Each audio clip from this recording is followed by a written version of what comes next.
Mesdames, Messieurs, peuple congolais, être citoyen, c'est être informé.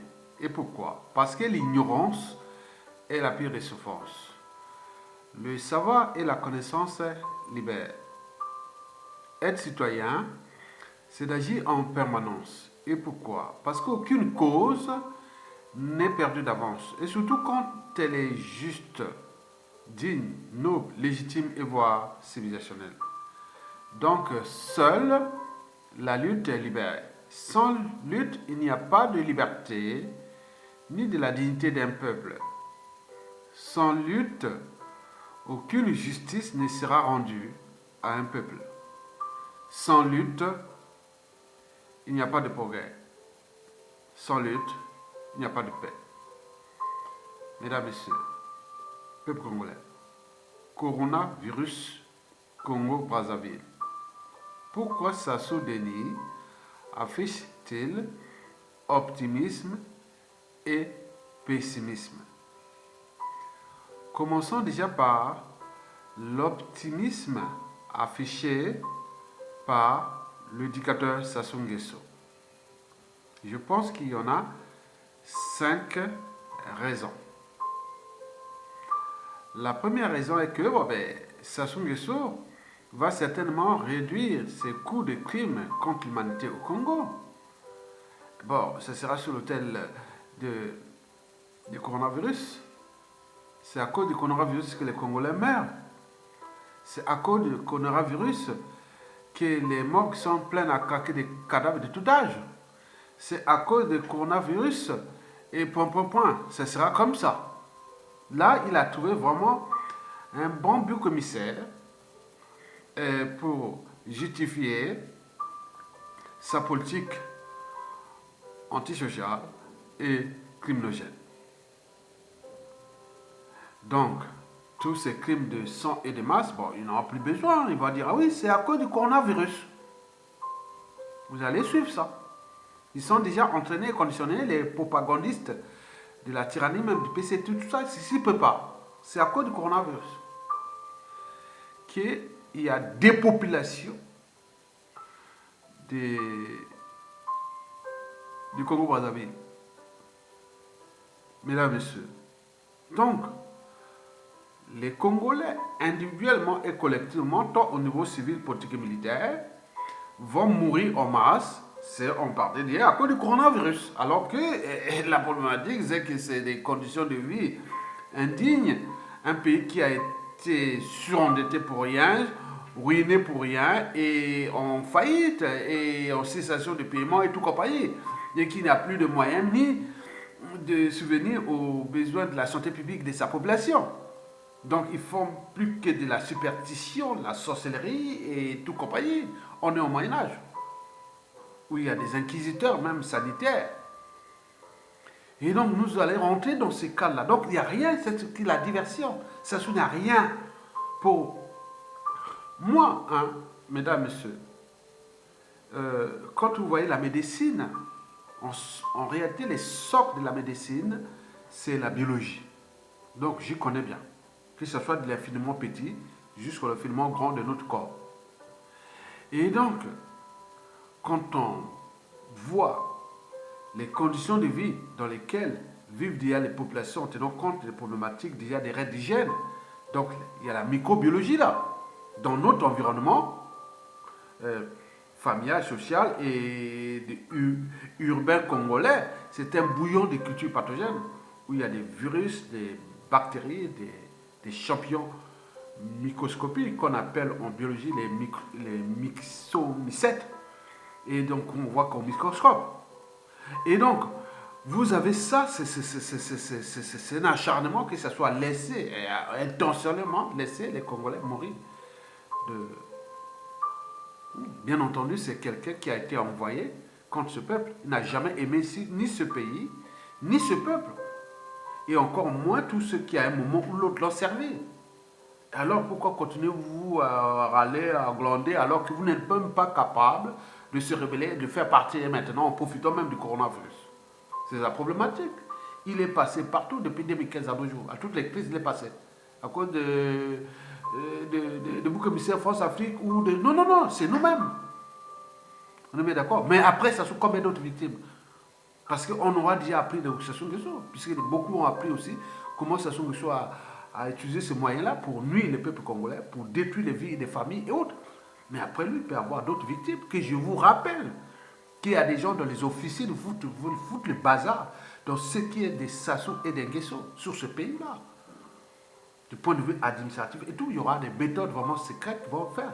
Donc nous voulons éviter ça, donc l'enjeu de le faire partir pour trouver l'enjeu d'une période de transition consensuelle. On va se calmer et gérer ça de manière civilisée. Parce que comme disait mon ami Benjamin Tongamani, comment il faut arrêter quand même, on était là depuis des années à se tirer. Il faut à un moment donné arrêter quoi. Mais comment arrêter? Or, dans une organisation, qu'il soit État, entreprise ou association, et que celui qui est à la tête de ce pays, c'est un Denis Sassou Nguesso. Donc il faut le dégager pour le penser après. Donc l'optimisme est affiché. Le premier optimisme, c'est que bon, Sassou n'aura plus besoin d'investir dans ces crimes de sang et de masse, puisqu'il y aura le bouc émissaire, le coronavirus. Ça, c'est le premier optimisme de Sassou Nguesso. Deuxième optimisme de Sassou Nguesso, il est politique. Parce que le cas des prisonniers politiques, que ce soit au commissariat, les gens Michel Mokoko, si le coronavirus dure, il peut crever là-bas en prison, on va dire, ah tiens, c'était pas ma faute, hein. C'est la faute du coronavirus. C'est la faute du coronavirus. Parce que, bon ben, voilà, je ne vois pas comment, dans ces conditions, comment, même les prisonniers politiques, comment vont-ils tenir bon. Il faut vraiment avoir ce qu'on appelle le facteur chance ou autre dans un pays où le système sanitaire est détruit. Et donc les prisonniers politiques sont là, mais il faut vraiment qu'ils se battent pour garder les semblants de ça. Donc ça fait vraiment des soucis à tout le monde. Ce qui fait d'ailleurs que les rancunes, les haines, les contentieux historiques sont énormes. Parce que s'il arrive un souci à Jean-Marie Michel Mokoko ou au commissariat et tout ça, vous savez ce qui est dans la tête des uns et des autres, au niveau des tribus, des haineux et tout ça, vous ne savez pas. Je suis qui la voix des francs-voix. Donc, au niveau de politique, Sassou Nguesso croit que, bon ben, donc, les gars là, les prisonniers politiques peuvent crever là-bas. Il va dire, ah, c'est à faute de coronavirus. C'est comme il y a eu les fondements de l'avenir de la Corniche là, c'est à cause du réchauffement climatique. Les boucs émissaires sont là. Ils sont entraînés et conditionnés aux amalgames, au chantage et au bouc émissaire. C'est leur mode de fonctionnement. Vous ne pouvez pas les changer. Ce sont des gens qui sont irrécupérables jusqu'à la 8e génération après Sassou Nguesso. Nous le savions d'ailleurs. Qu'ils soient du nord au sud, de l'est à l'ouest, ne vous laissez pas emporter par l'appartenance au-dessus de la raison, l'appartenance au-dessus de l'intérêt général. Sinon, ça se serait. C'est un frère du sud qui m'a dit il y a 3 mois. Il est du sud, hein, 100% sud Congo. Il a dit, mon frère, Ayatonga, tu es un vrai patriote, tu éveilles les consciences. Du nord au sud, de l'est à l'ouest là-bas. Dans cet environnement socio-politique congolais. Tout le monde est devenu comme des truands là-bas. Ils sont tous des truands. Du nord au sud, de l'est à l'ouest. C'est pas dire, ah, au nord, mais si on fait ça, c'est un jeu. Pour construire la maîtrise de Sassou Nguesso. Mais le reste, non. Dans tous les pays, ils sont devenus tous des truands. Parce que le système D, dans un environnement qui est déjà hostile ou antisocial et tout compagnie, donc il faut se débrouiller pour vivre. Comme ils sont de l'âge, ils ne sont pas capables de prendre les responsabilités civiles, politiques, militaires, de le dégager. Bon, les gars en profitent. Donc, la deuxième optimisme de Sassou, c'est au niveau politique, les prisonniers politiques. On risque d'arriver des soucis. Si le coronavirus continuait. Vous allez voir. Et c'est ça qui va laisser les millefeuilles, les cahiers de charges pour les règlements de compte, les contentieux historiques à venir sur différentes échelles. Déjà au niveau géopolitique nord-sud, au niveau régional, au niveau des régions, même dans la cuvette, ça va chauffer, après ça se saut. Et donc au niveau tribal aussi, bon, vous avez tout compris, mesdames et messieurs. Peuple congolais. Le troisième optimisme de Sassou Nguesso, c'est tout justement la balkanisation des Congolais. sur l'autel du coronavirus, il va dire, restez chez vous, ne bougez plus, n'allez plus manifester, n'allez plus même au marché pour les laisser crever. Ils vont faire des situations qu'ils vont imaginer dans la tête. Ah non, non, non, non, on ne peut plus manifester, on ne peut plus. Et donc, ils peuvent tout inventer. En s'inspirant bien sûr de la science, mais on est dans un environnement qui est déjà la science et la médecine, ça c'est sûr et certain. Mais on peut utiliser ça, mais c'est justifier une injustice. Moi, j'en ai vu même là une élève du lycée 1er mai, lycée technique 1er mai, exclu pour il n'a pas payé son assurance. Mais c'est comment l'assurance? L'assurance pour faire quoi? Dans un pays où le caractère sacré de la vie humaine n'est respecté, il n'y a aucune injustice, aucune injustice. Où règne l'injustice, l'oppression, la barbarie, les crimes des soins et des masses. Vous allez vous assurer pourquoi? On s'assure pourquoi? Je ne sais pas, je ne sais pas. Les gars qui vivent dans les ghettos chics ou dans le bois, on va s'assurer quoi? Vous vivez dans la jungle ou dans le je ne sais pas quoi, vous allez vous assurer par quoi? Donc c'était un marché. J'ai été vraiment choqué. Au lycée technique de Brazzaville, les élèves, avant même l'examen, tu n'as pas payé ton assurance, tu ne fais pas l'examen. Ah, mais c'est ça, comment s'assurer dans un pays du quart-monde? Vous assurer sur quoi? Je ne sais pas, dites-nous. Dites foyer de scolarité, bien sûr, on peut comprendre, mais assurer par rapport à qui? À quoi? Il y a les conditions, regardez les conditions, il y a les conditions sanitaires, même de la sécurité, et tout comme ça, c'est du jamais vu. Où on ne respecte plus l'humain. Vous allez vous assurer à quoi? Donc c'est un marché. Donc, je ne sais pas, même les enseignants, même tout ce monde-là, on ne pouvait pas, attendez, c'est pas possible.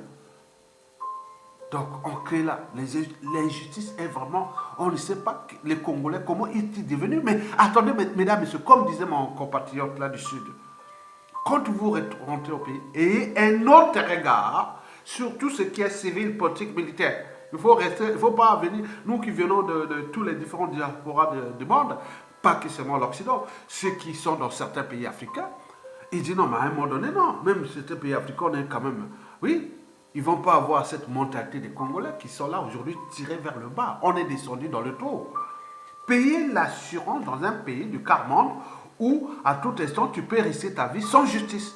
Tu vas t'assurer à quoi? Si c'est les frais de scolarité, bien sûr, peut-être.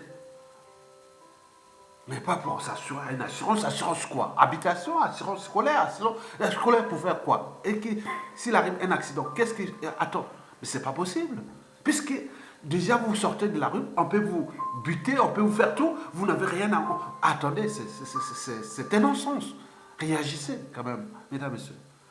Donc, la balkanisation des Congolais, je vous ai dit que la première raison, premier optimisme, c'est que laisser les Congolais se faire tuer par le coronavirus et s'aimer ces amalgames, les chantages autour du coronavirus. Deuxième, pour les cas des prisonniers politiques, laisser ces gens-là crever là-bas et ce sera la faute au coronavirus. Et le troisième, c'est la balkanisation des Congolais, c'est-à-dire restez chez vous, ne bougez plus, vous n'allez là-bas, sinon vous courez le risque d'être emporté par le coronavirus et on va vous faire tout mélanger avec la superstition parce que c'est un régime qui, il faut se le dire, que son modèle politique, social et autres n'est que fait que par la superstition, la sorcellerie et de tout ce qui est formule magique, marabout, chaman, et tout incantation nocturne, vaudou et tout compagnie, c'est tout mélangé là. On ne s'en sort plus avec ce pays-là, des Sassou et des Guesso. J'ai jamais vu. On n'a jamais connu ça. Jamais vu. Jamais vu. Même ailleurs en Afrique, jamais vu. Et les gars, est tranquille, il va partir comme un être mortel et nous laisser une merde. La faute à qui? Mesdames et messieurs, le quatrième optimisme, c'est le pouvoir d'achat. Parce qu'il va dire, bon, c'est à cause du coronavirus que, bon, ben, on ne peut plus importer les... On peut plus... voilà, ils ne peuvent plus nous donner l'argent. Ils vont tout imaginer sur le plan de vue économique, c'est-à-dire en tenant compte du pouvoir d'achat, que ce soit les salaires des fonctionnaires, des retraités, euh, des, des bourses et des fonctionnements des administrations. Ils vont dire, c'est la faute du coronavirus parce que l'économie mondiale est bloquée. La Chine, on ne peut plus voyager, on ne peut plus faire ça. Ils vont trouver tous ces boucs émissaires. Alors que c'est eux-mêmes, depuis 40 ans, n'ont jamais changé son modèle économique, ni diversifié son modèle économique. Maintenant, il vit que des dettes, des aides. Maintenant, là, la Banque mondiale vient de faire un concours d'entrepreneuriat pour une somme de millions de dollars. Ils vont prendre ça, qu'il y aura 50 candidats sélectionnés, et c'est qui de la... Avec bon, bref, c'est jamais vu. La nature a horreur de vide. Si vous laissez votre pays gouverné par des sorciers, vous aurez la sorcellerie. Si vous laissez votre pays gouverné par des superstitieux, vous aurez la superstition à l'extrême. Si vous laissez votre pays dirigé par des voleurs, vous aurez des voleurs en toute impunité. Quand vous avez laissé votre pays géré par un criminel, vous aurez la criminalité. Vous avez laissé votre pays géré par ceux qui ont comme état d'esprit les boucs émissaires, vous n'aurez que des boucs émissaires. On peut en ajouter à l'infini. Mesdames et messieurs. Donc au niveau du pouvoir d'achat, vous allez être dans la merde à cause du coronavirus. Et c'est bien comme ça, forte les mains. La cinquième optimisme, et la dernière déjà, c'est mettre le Congo en état d'urgence jusqu'en 2021. Si ça peut continuer, oui, ce sera une bonne chose pour eux, pour préparer Kiki ou Coco, se battre les guerres de moutons entre eux, pour passer en force et détruire ces pays ensemble, jusqu'à ce qu'il arrive quelque chose, oui. Donc c'est ça aussi qu'il faut se préparer sur l'état d'urgence et qui peuvent mettre en profitant de ça jusqu'en 2021. Ça sont qu'ils peuvent en profiter. Ça, si le coronavirus peut continuer jusqu'en 2030, mais lui, il sera vraiment tranquille. Il dit non, mettre tous les Congos en état d'urgence, puisque les Congolais ont tout renoncé à leurs droits et devoirs des citoyens, donc ils sont dans les conditions de vie indignes, injustes, intolérables, insupportables, mais ils ne peuvent pas réagir, donc on peut entretenir ça et rester comme ça. Dans le statu quo politique, le statu quo humanitaire, le statu quo et tout ça, on reste tranquille. On est d'accord? Mesdames, Messieurs, peuple congolais, ceci dit, alors, le dictateur, pourquoi le dictateur affiche-t-il aussi le pessimisme? Je pense qu'il y a 5 pessimismes à prendre en compte. Le premier, c'est que c'est pour ces siens qui ne peuvent plus se rendre en Occident et faire aller-retour, où sont cachés leurs magots, où se cachent leurs enfants, petits-enfants, maîtresses, comptes bancaires et tout ça. Donc, il y a beaucoup de choses qui ne vont plus se passer, quoi. Ils ne vont plus faire comme ils faisaient tous les jours parce qu'ils ont pris les comptes publics de l'État. L'État, c'est eux. Donc, ils faisaient des va-et-vient sur les vols. Ils faisaient comme ils veulent. Hein. S'il ne peut pas prendre un vol ordinaire, il commande un jet privé. Et quelque part, il descend à Brazzaville, il va faire sa fête. Il est au Yo, là-bas, dans ces palais, ils font la fête là-bas, ils font tout là-bas. Ils repartent en France, ils font comme ça sur les têtes, sur l'État congolais. Or, avec le coronavirus et l'interdiction des voyages, la réduction des vols aériens et tout compagnie, donc il risque d'avoir une balkanisation sociale du membre du clan, c'est-à-dire Sassou, Lenguesso et tout ce monde-là qui ne peut plus aller en France et faire les va-et-vient, et donc ça devient un peu problématique. On est d'accord? Ça, c'est vraiment le premier risque. Les premiers pessimistes qui sont. Parce que là, ceux qui devaient aller là-bas, ils ne peuvent pas aller, mais même s'ils peuvent aller, attention, coronavirus, voilà, donc il y a la psychose, quoi. Bon, bref. Le deuxième pessimisme, c'est que, bon, ben, il faut tenir compte de la santé. Oui, la santé, bien sûr. On fait comment? Donc, beaucoup de gens, ils ont des problèmes des règles d'hygiène ou des comportements alimentaires ou même d'état d'esprit. Ce ne sont pas des gens qui comprennent beaucoup de choses, hein.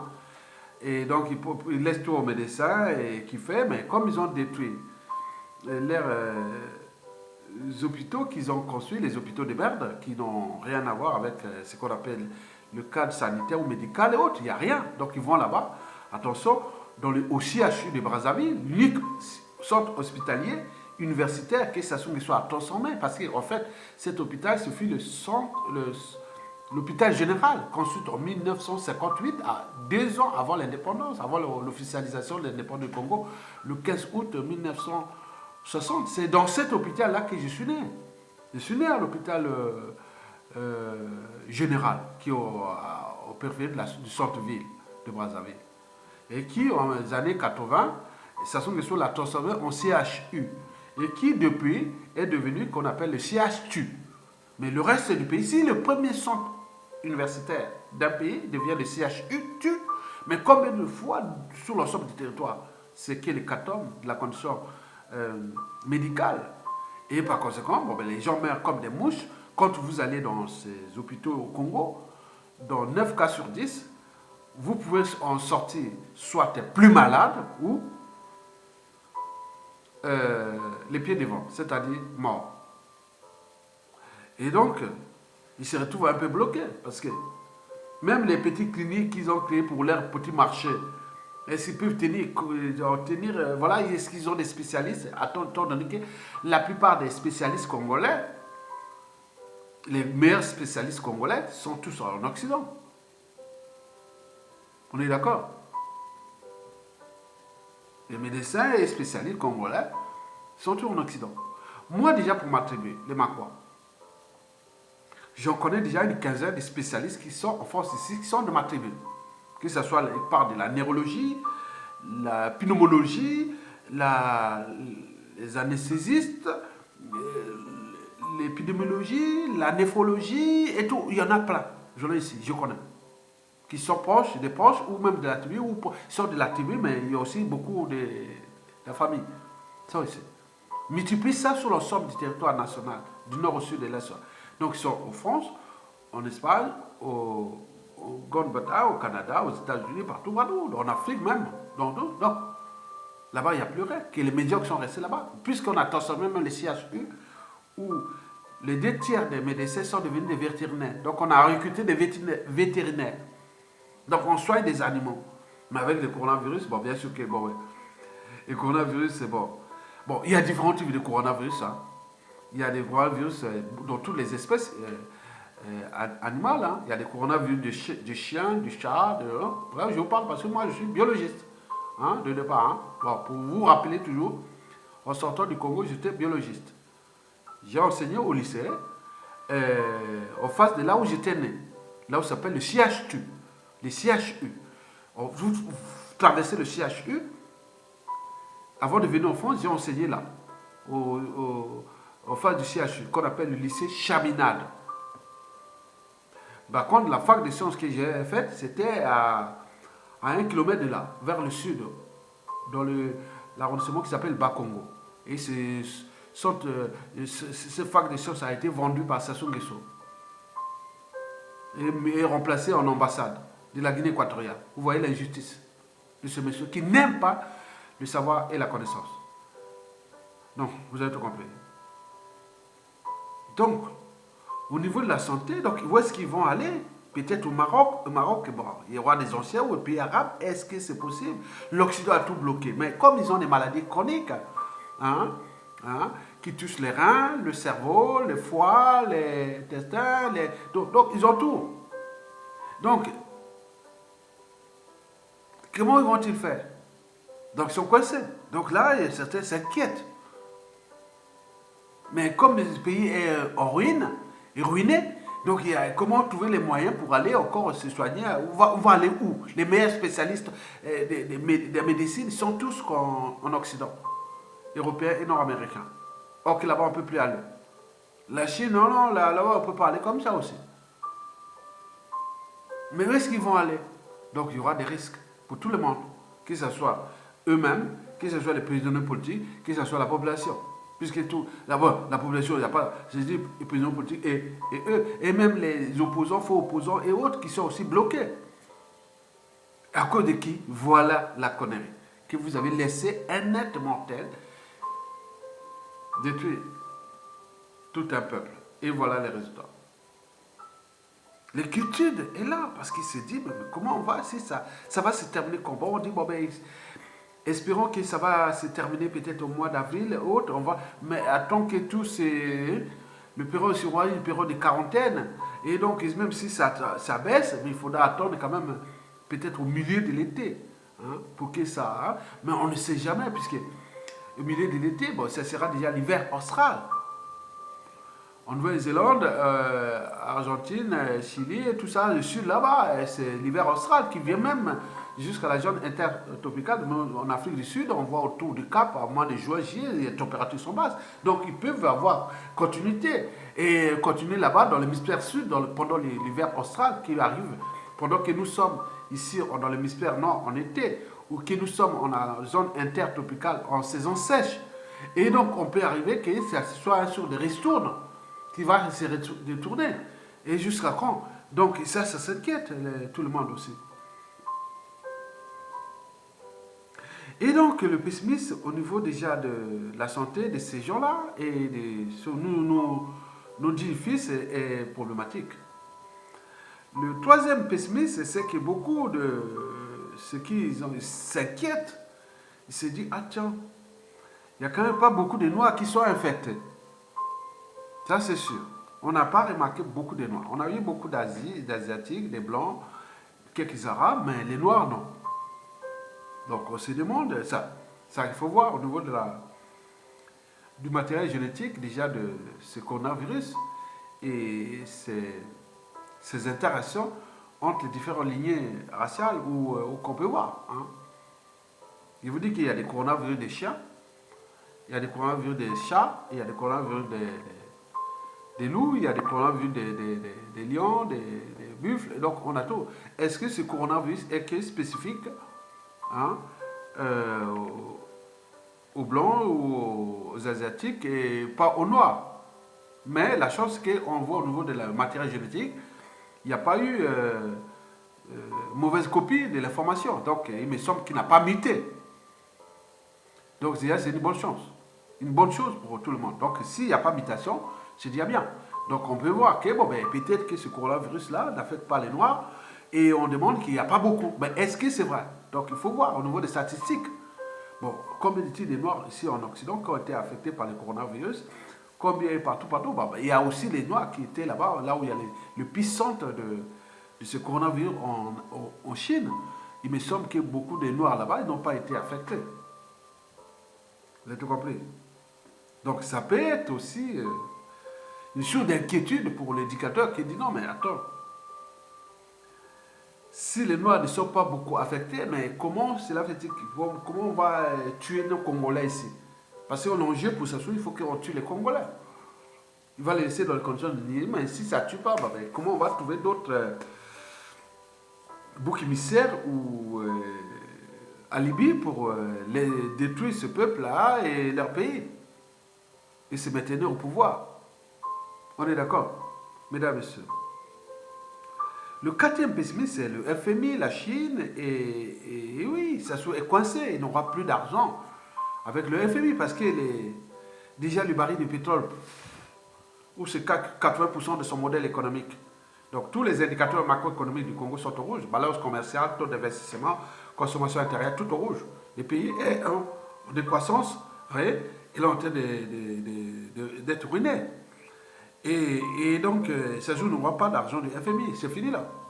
C'est fini là. Il ne voit pas. À moins qu'on dit, bon, on fait comme ça, mais pourquoi? Donner l'argent, jeter sous la fenêtre, quoi.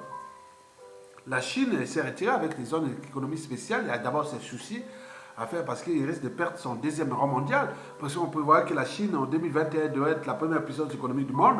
Mais là, elle connaît le temps de maintenir son deuxième rang économique mondial. Et il y aura du temps.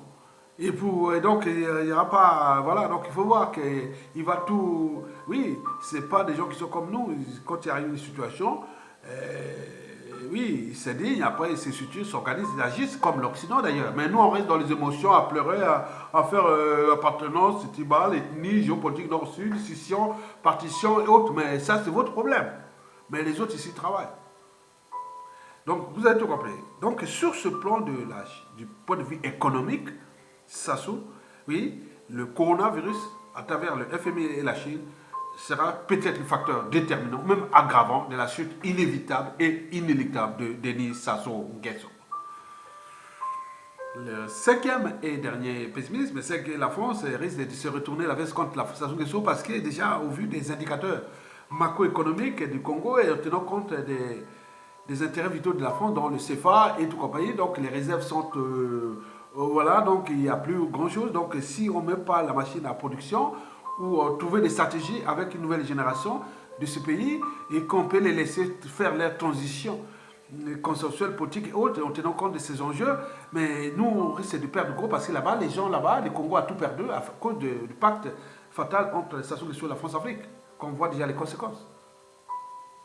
Et donc, le coronavirus fait quand même quelque chose de bien, le mal pour un bien. Mesdames et messieurs, peuple congolais, je vous remercie.